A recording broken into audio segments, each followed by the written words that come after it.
BJP চৰকাৰৰ বিৰুদ্ধে পুনৰবাৰ সৰব হৈ পৰিছে অসম কংগ্ৰেছৰ সভাপতি গৌৰৱ গগৈ। বিজেপি চৰকাৰখনে অসমৰ ৰাইজক ঠগিছে আৰু বিশ্বাসঘাতকতা কৰিছে বুলি গৌৰৱ গগৈয়ে মন্তব্য কৰিছে আৰু ৰাইজৰ ওচৰত অসমৰ ৰাইজৰ ওপৰত বিজেপি চৰকাৰখনে অত্যাচাৰ কৰিছে, অন্যায় কৰিছে বুলি মন্তব্য কৰিছে।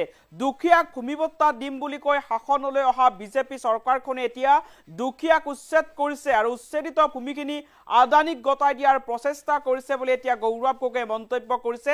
এক প্ৰকাৰ এতিয়া বিজেপি আৰু ইউপিপিএল দলৰ বিৰুদ্ধে এতিয়া হুংকাৰ প্ৰদান কৰিছে অসম কংগ্ৰেছৰ সভাপতি গৌৰৱ গগৈয়ে। দুখীয়াক ভূমিপট্টা দিম বুলি কৈ বিজেপি চৰকাৰখনে এতিয়া উচ্ছেদ চলাইছে। ঘৰ বনাই দিম বুলি কৈ মানুহৰ ওপৰত এই চৰকাৰখনে বুলডোজাৰ চলোৱা বুলি গৌৰৱ গগৈয়ে মন্তব্য কৰিছে। উচ্ছেদক লৈ এইবাৰ সৰব হৈ পৰিছে কংগ্ৰেছ সাংসদ তথা এপিচিচিৰ সভাপতি গৌৰৱ গগৈ। সাধাৰণ মানুহৰ মাটি চৰকাৰখনে আদানী আৰু আম্বানীক গতাই দিছে বুলি গৌৰৱ গগৈয়ে মন্তব্য কৰিছে।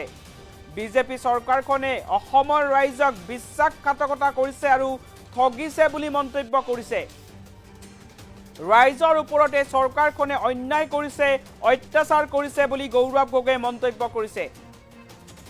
ৰাজ্যৰ বিজেপি চৰকাৰত এতিয়া মাত্ৰ কেৱল কেলেংকাৰী আছে বুলি গৌৰৱ গগৈয়ে মন্তব্য কৰিছে। ওদালগুৰিৰ ভিন্ন প্ৰান্তত অনুষ্ঠিত হোৱা নিৰ্বাচনী সভাত কংগ্ৰেছ সভাপতিগৰাকীয়ে এই মন্তব্য কৰিছে। ওদালগুৰি, কলাইগাঁও, টংলা, ফেৰগাঁও, ডিমাকুছিত অনুষ্ঠিত হৈছিল নিৰ্বাচনী সভা। বিজেপি আৰু ইউপিপিএলক সমালোচনা কৰিছে অসম কংগ্ৰেছৰ সভাপতি তথা সাংসদ গৌৰৱ গগৈয়ে। জনাইছো এটা গুৰুত্বপূৰ্ণ খবৰ, বিজেপি চৰকাৰৰ বিৰুদ্ধে পুনৰ সৰব হৈ পৰিছে গৌৰৱ গগৈ।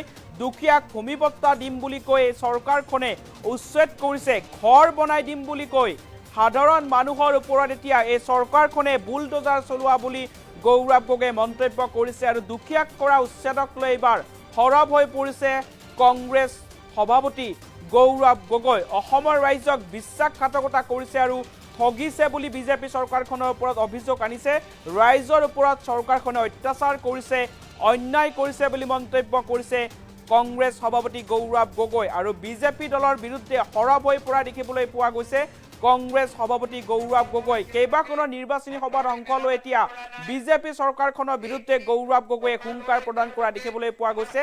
গৌৰৱ গগৈয়ে মন্তব্য কৰিছে যে দুখীয়াক ভূমিপট্টা দিম বুলি কৈ বিজেপি চৰকাৰ শাসনলৈ আহিছিল, কিন্তু এতিয়া শাসনলৈ অহাৰ পিছত দুখীয়াক ভূমিপট্টা দিয়াৰ পৰিৱৰ্তে উচ্ছেদ কৰিছে আৰু উচ্ছেদিত ভূমি আদানীক গতাই দিয়াৰ চেষ্টা কৰিছে বুলি এতিয়া গৌৰৱ গগৈয়ে মন্তব্য কৰিছে। গৌৰৱ গগৈৰ মন্তব্য আছে, মন্তব্য আগবঢ়াইছো।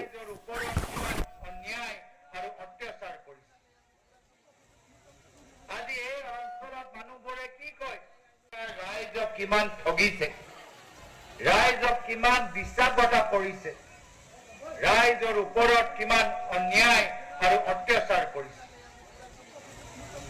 আজি এই অঞ্চলত মানুহবোৰে কি কয় কি আজি যদি MGNREGA আঁচনি ওলাই, আজি যদি ঘৰ বনাবলৈ হয় তো প্ৰথমে আমি আগতে পইচা। এইখন চৰকাৰ যি চৰকাৰে কৈছিলে আমি দুখীয়া মানুহক ভূমিপট্টা দিম, তেওঁলোকৰ ঘৰ বনাই দিম, আজি তেওঁলোকে দুখীয়া মানুহৰ ঘৰ ওপৰত বুলডোজাৰ চলাইছে। দুখীয়া মানুহৰ মাটি তেওঁলোকে হাজাৰ হাজাৰ বিঘা মাটি কিনি লৈ আদানী আৰু আম্বানীক দিছে আৰু নিজৰ বিজেপি দলৰ নেতা পালিল নেতা নিজে তেওঁলোকে 50 বিঘা 40 বিঘাৰ মাটি সম্পত্তি আজি তেওঁলোকৰ পৰিয়ালৰ নামত হৈছে আৰু 50 লাখ টকাৰ চৰকাৰী আঁচনি তেওঁলোকৰ হাতত গৈছে। এই ধৰণৰ কেলেংকাৰী সকলোৱে অনুভৱ কৰিছে আৰু ইয়াত আমি য'ত আহিছো ইয়াতো কৈছে যে আজি MGNREGA আৱাস যোজনাৰ ভিতৰত জল জীৱন আঁচনি আটাইতকৈ মানে ইয়াত পইচা লুণ্ঠন ইয়াত হৈ আছে। তো ৰাইজে কৈছে যে যি চৰকাৰে দুখীয়া মানুহক ভূমিপট্টা দিয়া কথা কৈছিল, আজি দুখীয়া মানুহক ভূমিপট্টা দিব পৰা নাই, কিন্তু আদানী আৰু আম্বানীক অসমৰ প্ৰায় 40,000 বিঘা মাটি ইতিমধ্যে দিবলৈ সিদ্ধান্ত লৈছে। এইখন চৰকাৰ যি চৰকাৰে কৈছিলে আমি দুখীয়া মানুহক ভূমিপট্টা দিম, তেওঁলোকৰ ঘৰ বনাই দিম, আজি তেওঁলোকে দুখীয়া মানুহৰ ঘৰ ওপৰত বুলডোজাৰ চলাইছে। দুখীয়া মানুহৰ মাটি তেওঁলোকে হাজাৰ হাজাৰ বিঘা মাটি কিনি লৈ আদানী আৰু আম্বানীক দিছে আৰু নিজৰ বিজেপি দলৰ নেতা পালিল নেতা নিজে তেওঁলোকে 50 বিঘা 40 বিঘাৰ মাটি সম্পত্তি আজি তেওঁলোকৰ পৰিয়ালৰ নামত হৈছে আৰু 50 লাখ টকাৰ চৰকাৰী আঁচনি তেওঁলোকৰ হাতত গৈছে। এই ধৰণৰ কেলেংকাৰী সকলোৱে অনুভৱ কৰিছে আৰু ইয়াত আমি য'ত আহিছোঁ ইয়াতো কৈছে যে আজি MGNৰেগা আৱাস যোজনাৰ ভিতৰত জল জীৱন আঁচনি আটাইতকৈ মানে ইয়াত পইচা লুণ্ঠন ইয়াত হৈ আছে। তো ৰাইজে কৈছে যে যি চৰকাৰে দুখীয়া মানুহক ভূমিপট্টা দিয়া কথা কৈছিল আজি দুখীয়া মানুহক ভূমিপট্টা দিব পৰা নাই, কিন্তু আদানী আৰু আম্বানীক অসমৰ প্ৰায় 40,000 বিঘা মাটি ইতিমধ্যে দিবলৈ সিদ্ধান্ত লৈছে। ৰাইজক কিমান ঠগিছে, ৰাইজক কিমান বিশ্বাসঘাতক কৰিছে, ৰাইজৰ ওপৰত কিমান অন্যায় আৰু অত্যাচাৰ কৰিছে। আজি এই অঞ্চলত মানুহবোৰে কি কয় কি আজি যদি MGNৰেগা আঁচনি ওলায়, আজি যদি ঘৰ বনাবলৈ হয় তো প্ৰথমে আমি আগতে পইচা দিব লাগিব, কমিশ্যন দিব লাগিব।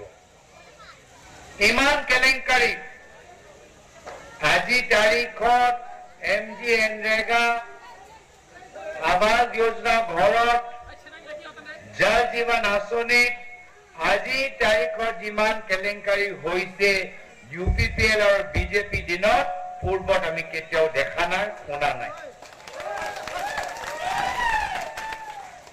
এতিয়া মানুহবোৰে কয় যে ৰাইজৰ বাবে এই যে টকা ক'ত যায়,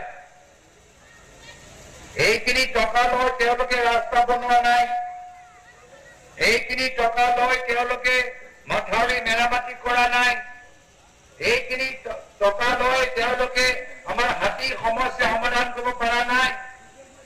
টকাটো ক'ত যায়? টকা আমাৰ ৱাহিদা আহমেদ ডাঙৰীয়ানী কোৱাৰ দৰে টকা যায় গৰু কিনিবলৈ।